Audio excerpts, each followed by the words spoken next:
So this evening, we're very excited to once again be hosting our good friend, Dr. Thomas J. Oord, and especially excited for his presentation of a systematic theology of love, a first of its kind, with a book with this title.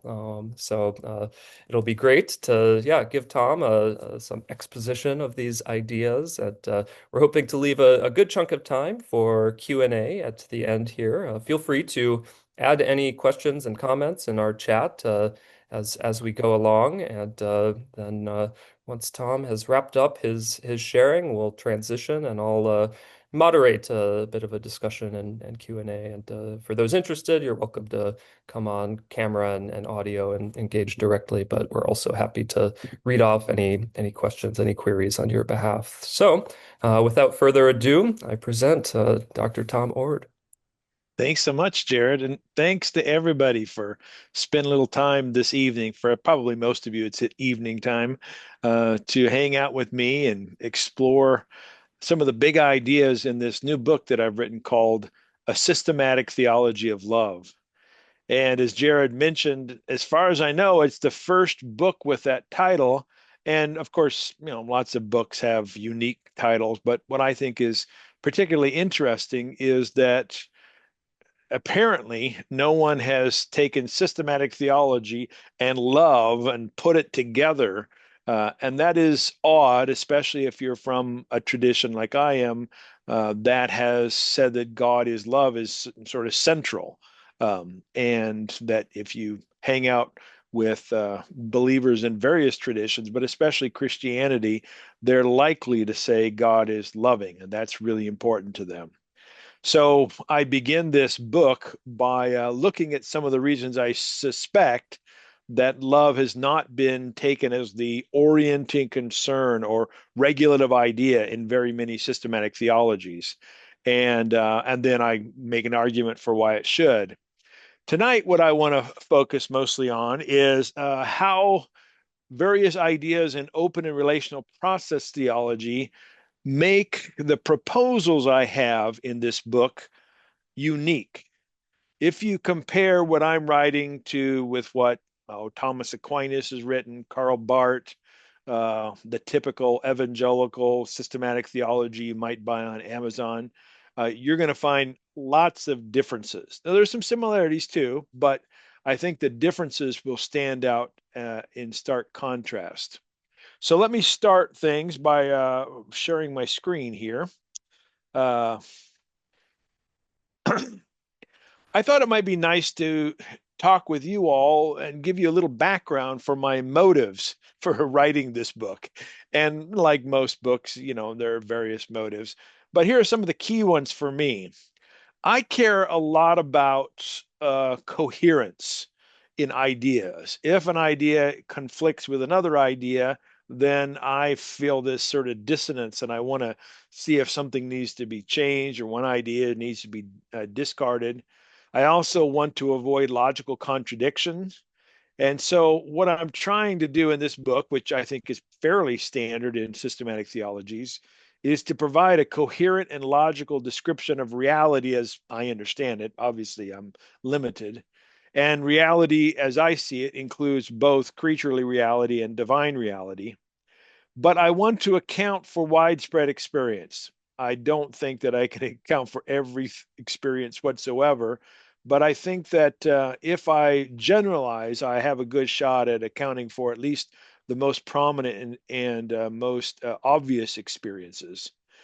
And then I do a lot in this book with what I call experiential non-negotiables. This is a little phrase I came up with that is similar to what David Ray Griffin called hardcore common sense notions, or what Alfred North Whitehead and G.E. Moore and others called common sense. Uh, Reed, what's his first name? The Scottish philosopher Thomas Reed called it common sense as well. But these are ideas that we all act out in our practice, even if we deny them with our language or writing.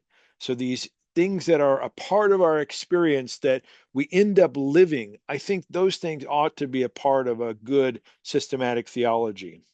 And then finally, I think systematic theology, even though it may not be the focus in some aspects, it ought to help us live a good life. And in my way of thinking, that means living a life of love.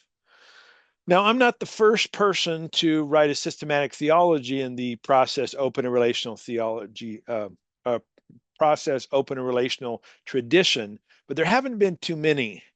In 1968, a guy named Daniel Day Williams wrote a book called The Spirit and Forms of Love.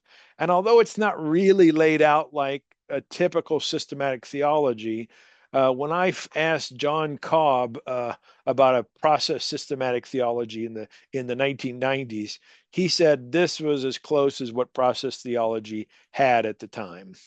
A little more contemporary, Marjorie Suhaki wrote a book called God Christ Church, and the subtitle says it's a practical guide to process theology. I'm not sure how practical most people think that book is. I think it's pretty theoretically dense. But you can see by the title that she's kind of giving a somewhat of an overarching attempt to make sense of the big questions of at least Christian process theology. And then, much more recently, not long before he passed away, David Ray Griffin wrote a systematic theology. At least that is in the subtitle of the book, A Christian Gospel for Americans. David's systematic theology is unusual as well, insofar as he kind of skips over some of the what in systematic theology that we call the loci, the main ideas. He skips over some of the typical major loci in systematic theology. And sometimes he really focuses and goes deep on things that other systematic theologies would ignore entirely. So a, a traditional systematic theologian would look at David's work and say, okay, this is kind of sporadic, spotty. Anyway, it's a systematic theology. And then much more recently, just a few years ago, John Paul Sidner wrote a nice book called The Great Open Dance, a progressive Christian theology. And again, it's not quite systematic theology in the sense of hitting all the major loci, but it's very readable. I highly recommend it. Um, and I want to make sure I mention it as one of the systematic theologies in this general tradition of open and relational process thought. Some other reasons I wanted to write this. I know that myself, I'm a person who has just a natural inclination for wanting coherence in my theology. I don't like it when someone embraces a contradiction. Probably that's partly because I grew up in an evangelical background. And when things didn't make sense, when my Sunday school teachers said something that didn't make sense, they would just appeal to mystery, God's ways are not our ways. And that was never satisfying to me. So even to this day, I really want to avoid that kind of mystery card. But I'm also care a lot about experience, as I've already mentioned. Another reason I decided to write it is that I realized that after writing other books, I kind of have already addressed some of the major topics that most folks address in systematic theology, like eschatology and salvation, doctrine of God, providence, etc. There's some other themes I haven't really addressed, like I haven't done a lot on Christology, so that's going to be a fun thing for me to explore. But I figured, well, I've already got a lot of my ideas together. Why not take a shot at writing a major systematic theology? And then I wanted to give an open and relational account of God and creation. There's lots of systematic theologies out there that aren't open and relational. And I thought, maybe this could be at least one possibility in the open and relational camp. And then maybe finally, maybe some of you know this theologian, Wayne Grudem. Wayne Grudem is an evangelical theologian who wrote a systematic theology in the 1990s. And for the last 20 plus years, it has been far and away the best selling systematic theology on Amazon. Over 1 million copies sold, which, selling 1 million copies of a systematic theology, that's quite impressive. And so Wayne Grudem is one of my dialogue partners in this, not actual dialogue partners, but I'm reading his stuff. And in his book, his Systematic Theology, he says this: I do not think a true system of theology can be constructed within what may be called the liberal theological tradition by people who deny the absolute truthfulness of the Bible and do not think the words of the Bible are God's very words. Now, I'm not sure, some people would consider me liberal, other people wouldn't. I know Wayne Grudem would consider me liberal. And I don't think that the Bible is absolutely trustworthy or should be called the word, God's very words. But I thought to myself, I can't think of very many more progressive systematic theologies since Paul Tillich's, which has been more than 50 years ago. So, why not I give that a shot? So, my primary conversation partners when writing this, I realized at the outset that I wanted I wanted readers, well, how should I say this? I had these main ideas that I wanted to get across, and they are unusual compared to most systematic theologies. And I realized that if readers could needed to grasp how my proposals were actually shockingly different, because some of my readers will probably have never read a systematic theology unless they have come from a more conservative background. And they may not know that what I'm saying is actually, pretty wild compared to what's usually said. So I wanted some conversation partners to be, as I'm writing, say, well, this person said this, but I say that. So one of them, as I've already mentioned, Wayne Grudem. I like him as a conversation partner because, again, he's the best-selling systematic theologian of our time. He writes in a way that lots of people can understand. Like college students are given his systematic theology, and it's, while there's some parts that probably difficult for college students, for the most part he's avoiding super technical language, and I want to try to do that. And then third, he represents as an evangelical a wide swath of theology, at least in America and in the West. So I wanted to contrast my proposals with that wide swath. And then as you read this book, you'll see me mostly criticizing Augustine and Aquinas, especially in their doctrines of God. So they're my conversation partners. And in the contemporary era, Paul Tillich, and to a lesser degree, Karl Barth. But Tillich, I think, is a very intelligent and creative thinker. But when it comes to his doctrine of God, he's pretty much doing what Aquinas and Augustine did. I don't think he's nearly as innovative as what people have said. He's got a very progressive social ethic, and he has some very interesting things to say about culture that I like.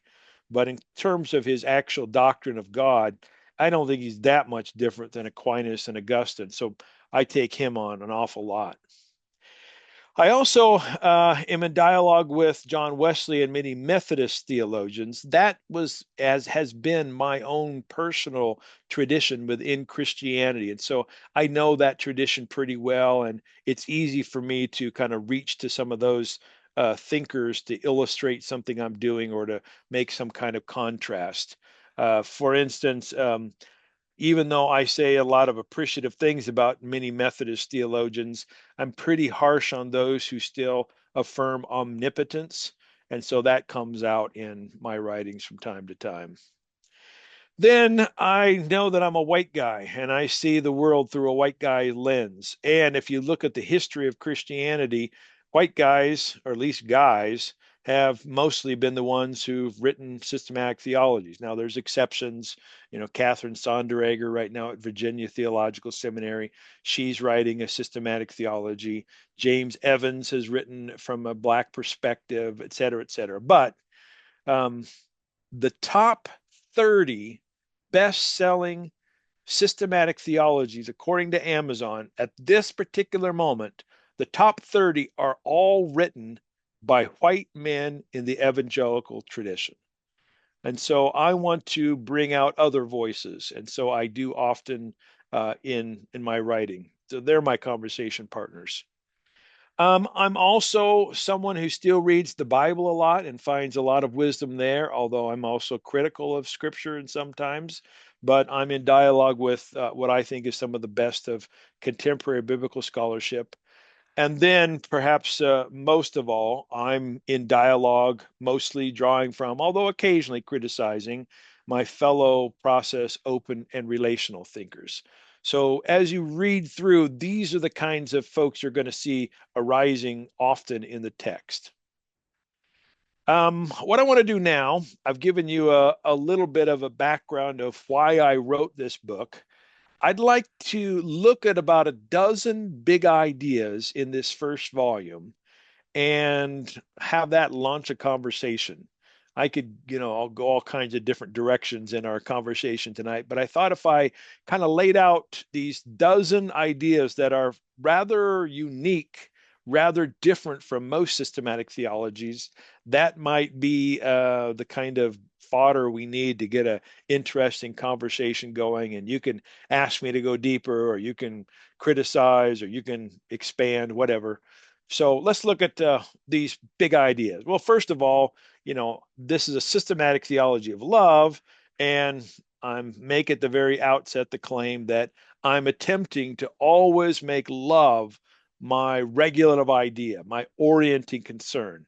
Nearly every good systematic theology has a regulative idea or orienting concern. Most of it, for most people, it's God's sovereignty or omnipotence or God's glory.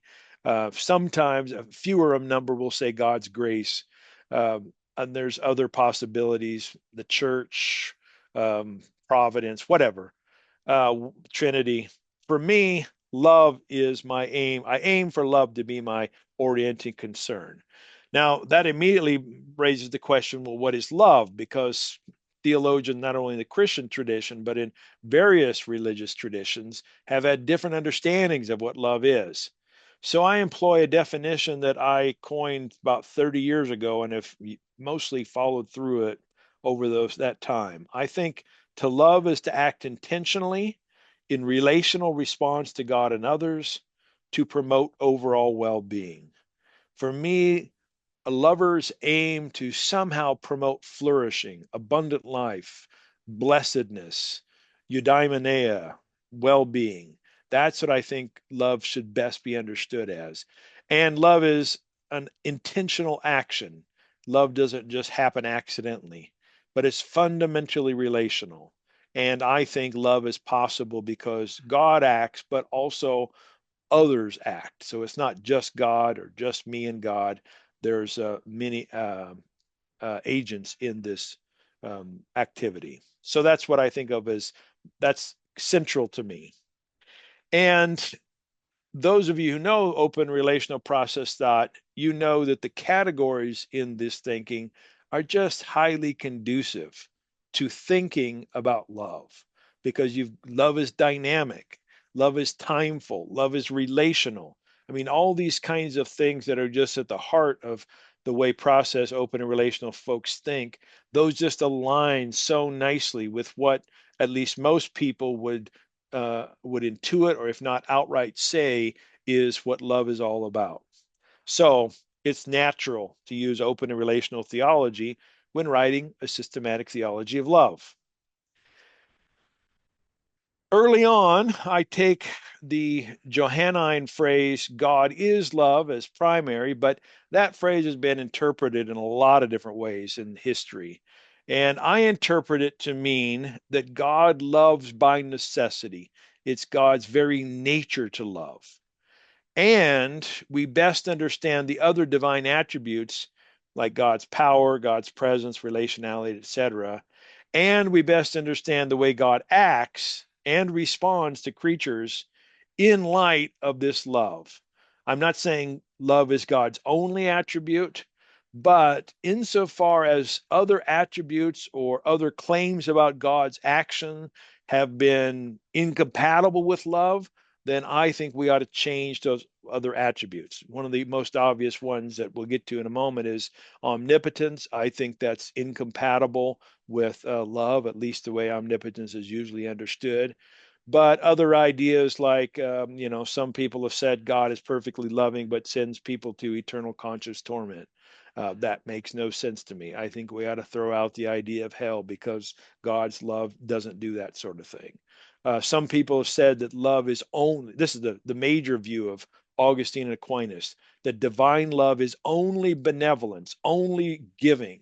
But love, as you and I understand it, always is relational. There's giving and receiving. And so we should chuck the idea that God is impassible and have a relational God, et cetera, et cetera. So God is love plays is central to me, and it's not just love in the abstract. I, in this book and in many other previous ones, have made the claim that love is inherently uncontrolling. I talk about that in this book, but many of you have probably read me what I had to say about that in earlier books. So that's the second big idea. Third, next to God is love, probably God is spirit is probably the second most important claim about God in this book. I remember when I was in grad school, I was reading the Systematic Theology of Wolfhart Pannenberg, and he said in the Christian scriptures there are a number of sentences that say something like God is X, God is a rock, whatever. But the two most central, according to Pannenberg, is God is love and God is spirit. And I'm continuing in that. I think he's right about that. I think God is a universal spirit, so not just in one location, but present to all creation. And this spirit is not some sort of non agential blob or force like in Star Wars, but this universal spirit has real agency, receptivity, relationality, intentionality. And I play with some of the ways in which spirit is understood scripturally or in everyday language, like spirit being called like a wind or breath, spirit as the mind or the universal mind, more philosophically, more philosophers will use appeal to that. I like the idea of spirit as gravity, although gravity is impersonal. The notion that gravity might be, present everywhere, I kind of like that notion. And then spirit, many theologians want to say that the word spirit connotes this life force or living person aspect. And I think God is a living person in that way. So spirit works nice there. The label that you read over and over in the chapters of this book is when I talk about God, I often use the phrase, God is the universal spirit of love. I say God is other things, but that's probably the most common one. Third or fourth, I don't know what we're on. I think we're fourth. God is relational. Another theme, most of you will say, yep, that's pretty obvious. Um, that means God is passible rather than impassible, affected by creatures, relates to creatures. But one of the claims I make in this book that I've made elsewhere, but it's not a claim that everyone in the open and relational community would say, I think that relating to creatures is essential to God. And God necessarily, not by choice, but by nature, necessarily relates with all creation. And God didn't just start relating at some time and previously was, only related in God's self or not relational at all. I think God is everlastingly relating with creation. And I'll develop that a little bit more. But that means that I'm a panentheist. I think panentheism is best understood as all things being in God's experience, and I'm a theoimpanist. I think creatures are experiential beings and God is in their experience. That fits nicely with a God being relational, and I think gives some more meat to the bones of the claim of a relational deity. Five or six, whatever we're on now. In process thought, there a number of folks have talked about dipolarity. That dipolarity is understood in various ways and attributed to God in various ways or entities in the world. I think it's often confusing because sometimes the dipolarity applies to creatures, sometimes just to God, but God in unique ways. I've invented my own phrase to try to bring some clarity to what I mean by that. I think God has an essence experience binate. In other words, there's two logical aspects of God. God has a nature or essence that's unchanging and an existence or experience that changes moment by moment. If God is truly a loving deity or loving person or loving agent, then there's a dynamism that's going to be involved there. That has to be a changing aspect, a relational aspect, a becoming aspect. But I think, and in this part of the book, I do a lot on, I explore ontotheology and propose an alternative genotheology. I should probably explain what that is because that's probably not something everyone knows. Martin Heidegger in the 20th century criticized theology for its ontotheological framework. And what he had in mind there was a phrase that both Augustine and Aquinas say, that God's essence is God's existence. And when they say that, they end up implying if God's essence is unchanging and God's essence is God's existence, well, that means God's existence is unchanging. And so that ended up moving them toward thinking of God as timeless, immutable, impassible, simple. All ideas, I think, are just flat wrong. But they derive from this commitment that God's essence is God's existence. And since they think God is perfect, then God's essence is never going to change, and God's existence doesn't change, and God does not have experiential giving and receiving. Um, I go back to the Greek, and instead of taking onto, which is the word for being, I use the Greek word geno from genomai, which is becoming. And so I'm proposing a genotheology, a becoming theology rather than an ontotheology. That's kind of what I've already said, but maybe I'll repeat that last sentence. The essence experience binate describes God's unchanging essence and God's changing experience. And I think to make good sense of love, you have to have both the dynamism of changing experience and to make sense of God being steadfastly or necessarily loving, then you need to talk about God's unchanging essence or nature of love. Number seven, I think. Um, I've already teased that I'm against omnipotence, like many folks in the process tradition and some folks in the open and relational tradition. I've invented a new word to replace omnipotence that I call amipotence. Ami is the Latin word for love, potent for influence or power. So I think God's power is uncontrolling love. That's what amipotence is about, and as I see it, as I define it. Now, that doesn't mean that God is a wimp or a weakling. In fact, I think God is the greatest power in the entire universe, and God has unique abilities that creatures don't have. Now, creatures have some abilities God doesn't have as well. But when you think about the extent, the effectiveness, the duration of God's influence, God is by far maximally powerful, so much more powerful than any creature, entity, cosmos, or whatever. But God has that kind of major power or maximal power without being able to control anyone or anything. God can be the most powerful agent in the entire universe and not be able to pick up a pebble or not be able to control a worm. Because as I see it, God loves pebbles and worms, and God's love is always, in fact, necessarily uncontrolling. So there's a couple of chapters on omnipotence and omnipotence in this book. Another fairly central, in fact, I would say essential notion in process, open, and relational theology is the idea that God experiences time sequentially, moment by moment, rather than being outside of time or non-temporal. I like the word pan-temporal here. So God is a temporal agent moving moment by moment alongside creatures who are temporal agents. So God is really experiencing time, unlike Augustine, who thinks that God is timeless and, in fact, somehow created time.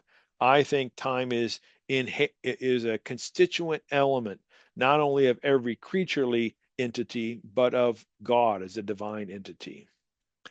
And here I draw from both Whitehead, but especially Charles Hartshorne, in him claiming that God is best understood as an everlasting series of divine occasions of experience. So, personhood is typically understood in Whiteheadian thought as this series of moments that have continuity one to another, but they are discrete moments in the ongoing life of the person or individual. And Hartshorne takes that and says we should apply that to God. Now Whitehead doesn't, which that's another sidetrack we could go down. But I think Hartshorne made the right move there and says that God is an everlasting series of divine moments or occasions of experience. I'm on board with that. Another major difference between my theology and other theologies, here I'll pick on Thomas Aquinas. Thomas Aquinas thinks that God knows all things, including the future, because God sees it all as if it was already settled. I think God doesn't know primarily by seeing, in fact, not at all by seeing, if I think about it. I think God knows some things because God knows them by nature, but God knows things that happen in creation because God feels them. God is causally affected by what happens at the micro and the macro level. And that's what Whitehead called prehension. But God knows all facts of existence by feeling them, by prehending them. And that means God knows everything that has ever occurred. And I think God knows all possibilities for future occurrences. But this is where open and relational and process thought is oftentimes known by folks outside the community. I don't think God can be certain which events that are possibilities will actually occur in the future. God can be all knowing, and yet the future be open and unknown because there are no facts in the future. I've lost track of where I am here now, but let's say this is nine. um, I probably 20 years ago, no, it's been longer than that now.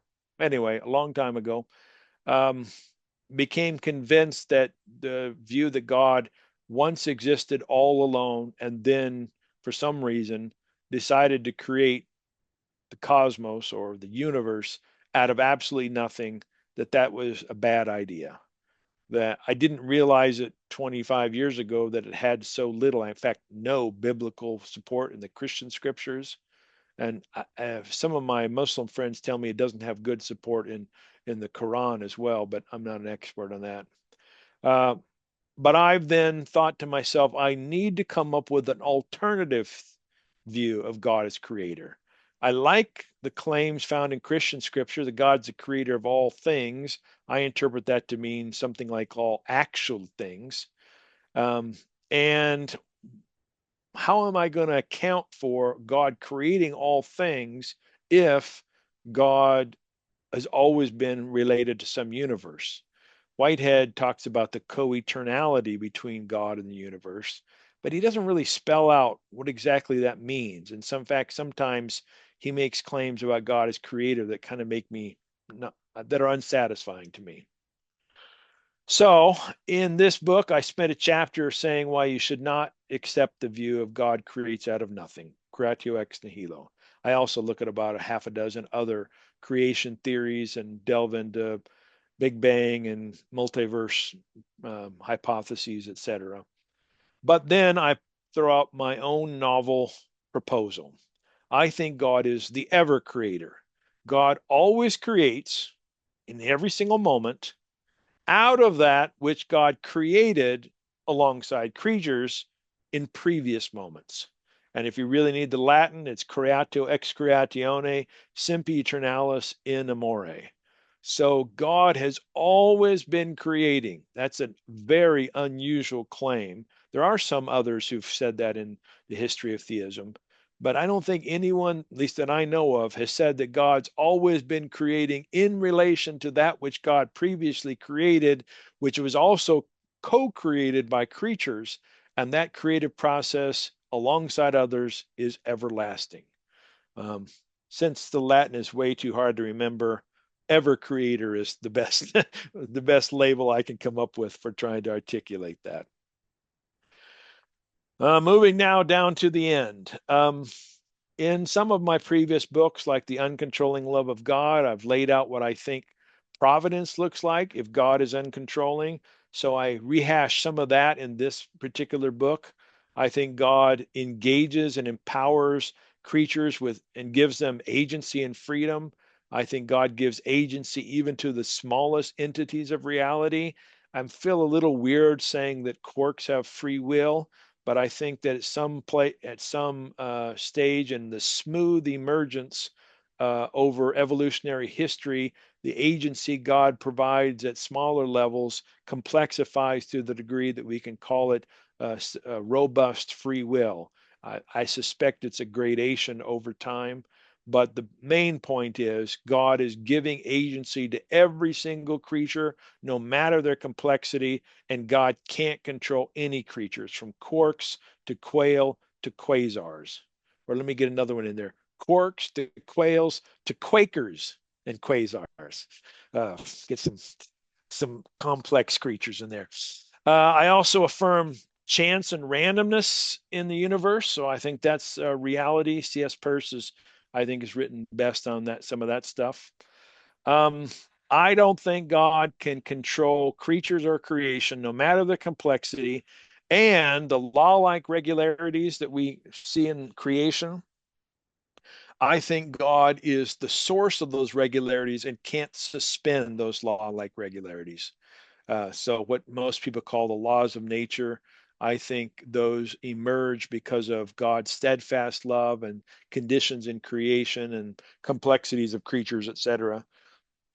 Excuse me. But God can't suspend those regularities, break them, you might say, and God can't control these chance and random events that occur because God has given agency to creatures of all complexities.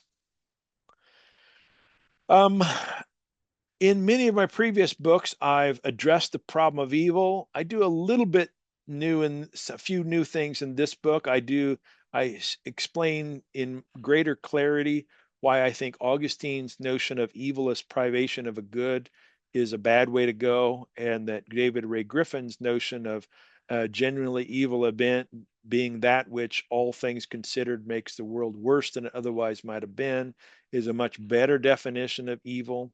I also look at both the atheist Bart Ehrman and the theist N.T. Wright and what they say about the Bible and the problem of evil to tell my readers who are going to especially want to know what Scripture says about this, that the Bible does not give a clear answer or solution to the problem of evil. But I think this omnipotence idea that I propose, that God's power is the power of uncontrolling love, solves both the major theoretical aspects of the problem of evil by saying God can't control anyone or anything, but also solves the problem of good by positing a God who is the standard and inspiration for all that's good. And in this particular section, when I'm looking at the problem of good, I make the claim that Alfred North Whitehead returned to theism because had to try to solve the problem of good.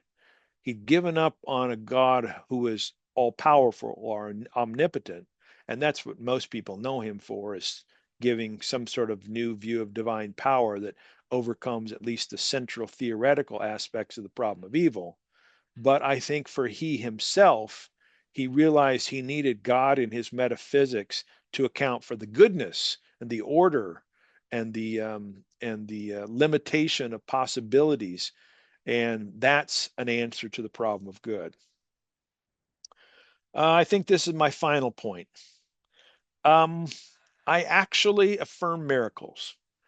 Most systematic theologies, when they talk about providence, they'll address the problem of evil and they'll wimp out and they'll appeal to mystery or give some lame excuse. But they'll also talk about miracles and talk about that as somehow, if not proofs for God's existence, at least strong evidence for God. I also believe in miracles, but I think the way miracles have typically been defined creates all kinds of problems. it not only creates problems with, understanding contemporary science or what science has to say, but it creates what I like to call the problem of selective miracles. If God can do miracles single-handedly by divine fiat, why doesn't God do a heck of a lot more? Because I sure have prayed for a lot more than what have actually occurred.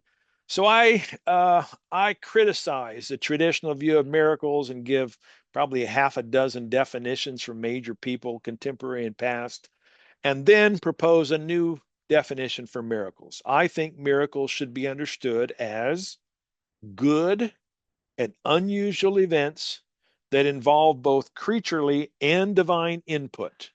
And this definition can account for the genuine miracles while overcoming all the problems that are linked to the traditional view.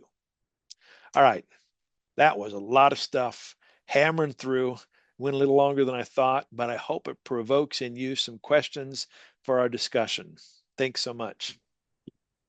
Thanks, Tom. That was really rich and great overview. So much material covered so coherently and quickly. So thank you. Thanks.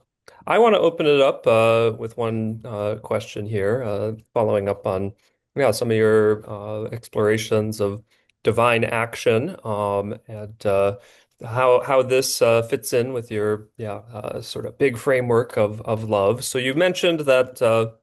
In your theology, God cannot act in, say, a coercive kind of way. This is not a possibility amidst the different options for divine action. And I was curious, is this arising directly from God's nature as essentially loving, or does this involve certain other considerations and concerns in terms of metaphysics, God-world relation, and yeah, if you could flesh out the details, I'd be very curious.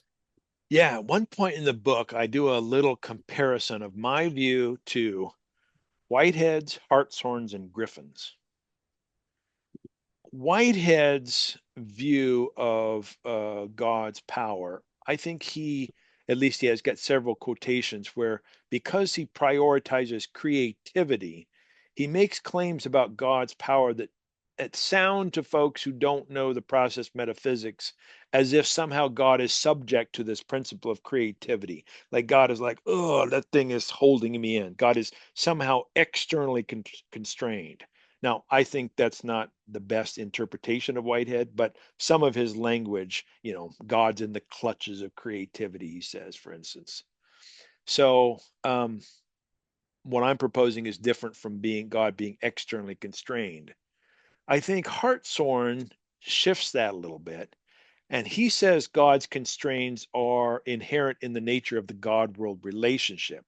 So it's something about the God world relationship that places limits on God. Now, that sounds to people like John Polkinghorne like that's, again, an external constraint. And that sounds like God's a little too wimpy there. Griffin, I think, has the most coherent and best language here, although I don't end up quite following him. Griffin says there are certain metaphysical laws that pertain to all entities, including God, and so God is subject to those laws. And one of those metaphysical laws is that God, or that any creature can't entirely or unilaterally determine another.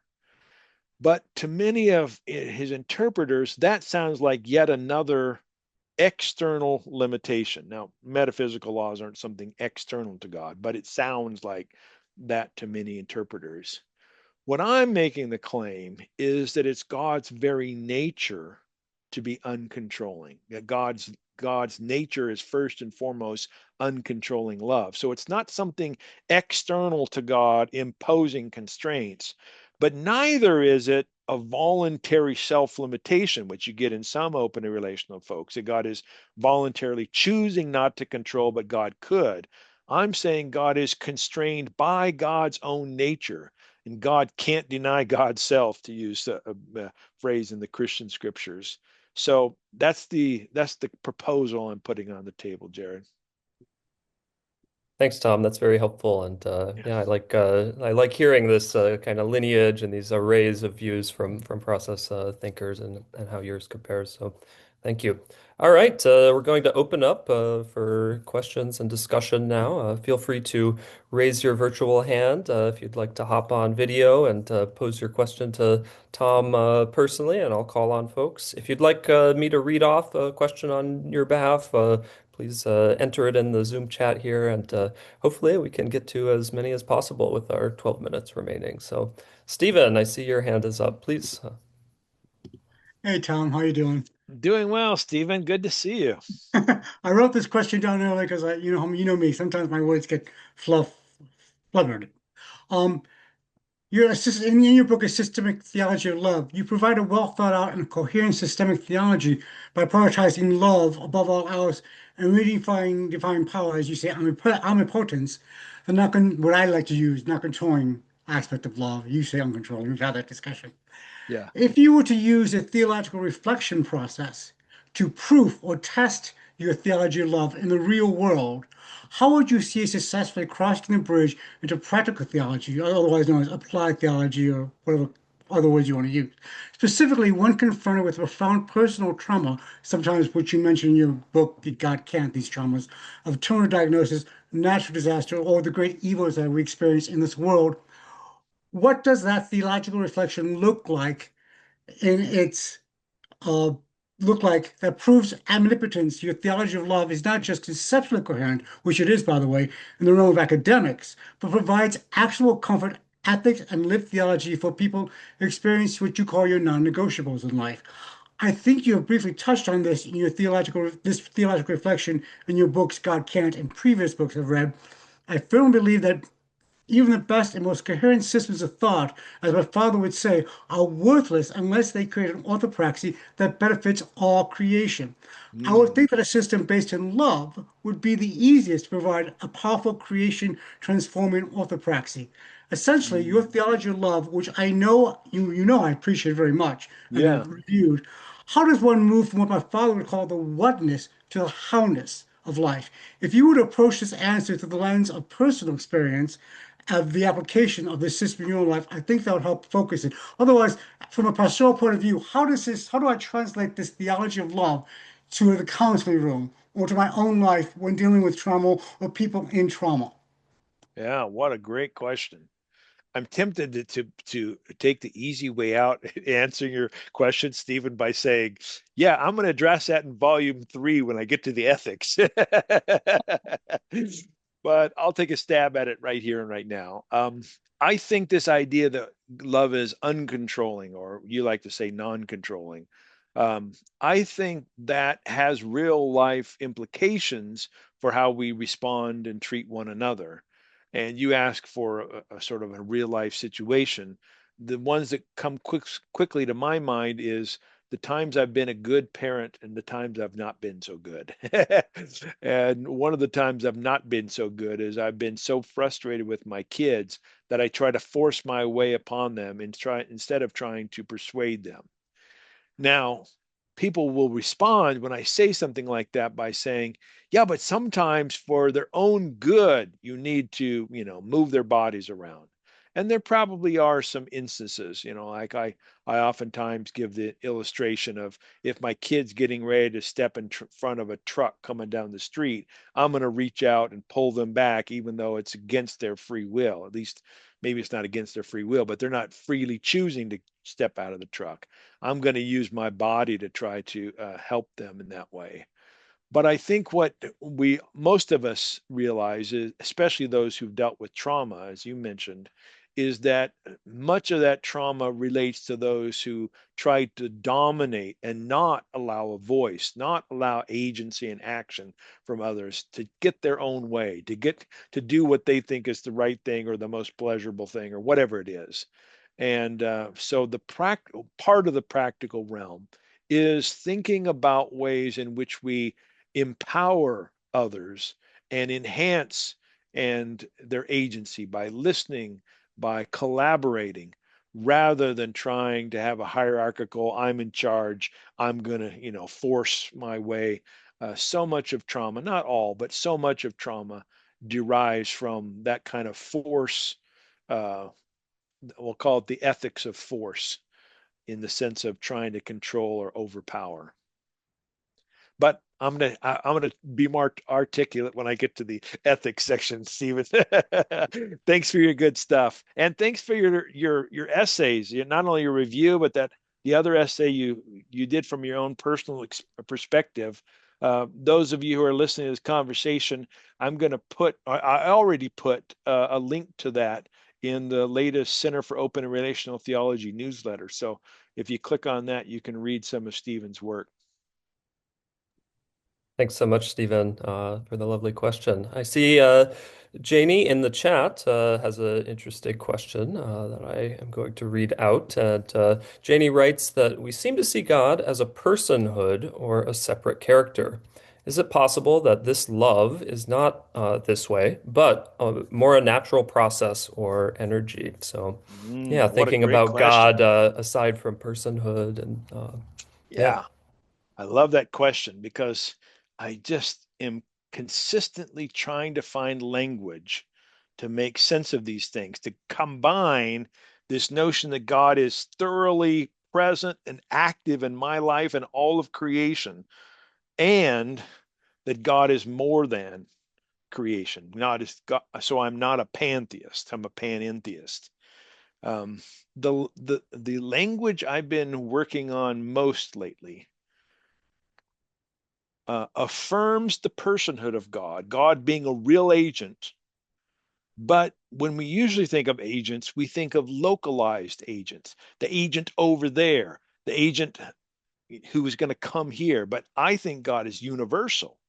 So if we have a universal agency, then you've got kind of the personhood that I think is crucial for making good sense of love.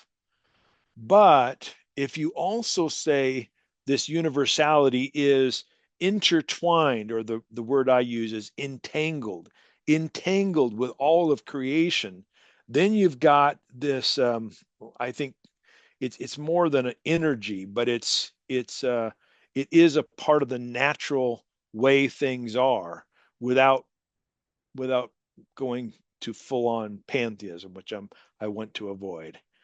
That's language probably isn't all that perfect, Janie, but I feel I want to affirm what I think is the desire you're expressing there, while still maintaining God as actually a personal, universal agent of love.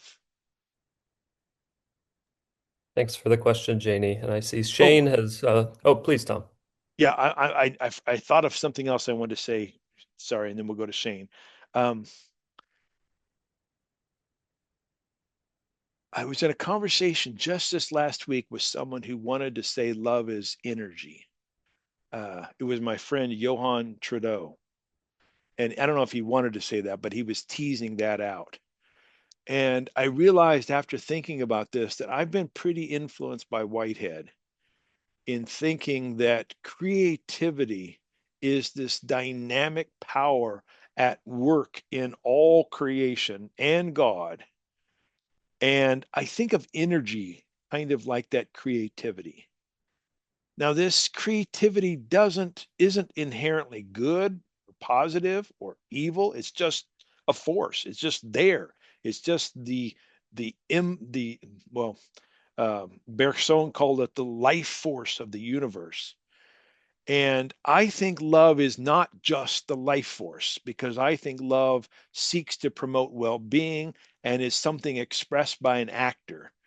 So, if there's a way to take the energy language and infuse it into my way of thinking, I would say that energy fits mostly with what I think Whitehead wanted to call creativity. And I want to say more that love is more than just energy or creativity. I don't know if that helped or Beautiful. made things worse. Wonderful. Shane's question is, are you working on resurrection miracle in response to God slash the creator need of corporation to activate miracles? Yeah, interesting. Yeah, this is actually something I have written on, because this was one of the most common worries people would voice to me when I say God can't control anyone. They'd say, "Yeah, but what about the resurrection of Jesus or any other resurrection?" And so, yeah, I've got an essay on that. I'll probably incorporate that in the book. I'm not sure what chapter, But Shane, since you probably have my email address, send me an email and remind me, and I'll send you that chapter and you can check it out. I basically make the argument that God does resurrect, but there has to be some kind of creaturely cooperation or collaboration. So I stay consistent in my miracles involving both divine and creaturely activity. And I think we have time maybe for one more question here. And I will go with Kim's in the order submitted. Kim asks, why do you want to avoid pantheism? What's the benefit to panentheism over All right, straight Kim, pantheism? I got a provocative answer for you. All right. First of all, when I use the word pantheism, just to be clear, I think pantheism means that all things are God. All God and creation are identical. So here's my provocative answer, Kim, for why I don't want to be a pantheist. Because if I'm a pantheist, I'd have to literally say Donald Trump is God. And I just can't do that. I can't say I'm God because for me, I'm enough of an Anselmian to think that God is a perfect being, and that perfect being is going to be perfectly loving.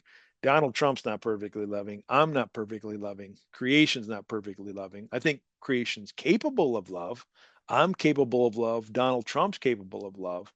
So it's on those kinds of grounds for wanting to believe there is a deity who is perfectly loving that I can't be a pantheist.